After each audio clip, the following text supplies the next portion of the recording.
Adoor fire സ്റ്റേഷനിൽ നിന്നും 14 kilometre ദൂരെയുള്ള പന്തളം മുനിസിപ്പാലിറ്റി മുടിയൂർക്കോണം വാർഡ് 33-ൽ കുഞ്ഞുമോൻ ദീപത്തറ എന്നയാളുടെ ഉടമസ്ഥതയിലുള്ള പോത്ത് പന്തളം മുനിസിപ്പാലിറ്റി 1-ാം വാർഡിൽ വെള്ളാപ്പള്ളിൽ മുരളീധരൻ്റെ ഉടമസ്ഥതയിലുള്ള പുരയിടത്തിലെ ആൾമറയില്ലാത്തതും മാലിന്യങ്ങൾ നിറഞ്ഞതും ഏകദേശം 20 അടിയോളം താഴ്ചയും 6 അടിയോളം വെള്ളവും ഉള്ളതുമായ കിണറ്റിൽ പോത്ത് വീണുകിടക്കുകയായിരുന്നു.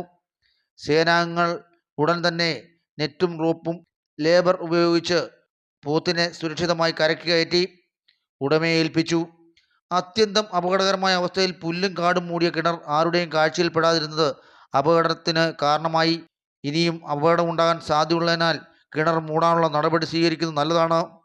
അടൂർ ഫയർ സ്റ്റേഷനിൽ നിന്നും senior fire and rescue officer Ajeesh Kumar, fire and rescue ഓഫീസർമാരായ Arunjith, Sanish, Aneesh Ayyar, Harilal, Santhosh George, home guard Ajaykumar, fire and rescue driver Rajeev എന്നിവരാണ് രക്ഷാപ്രവർത്തനത്തിൽ പങ്കെടുത്തത്.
VM news bureau, Pathanamthitta.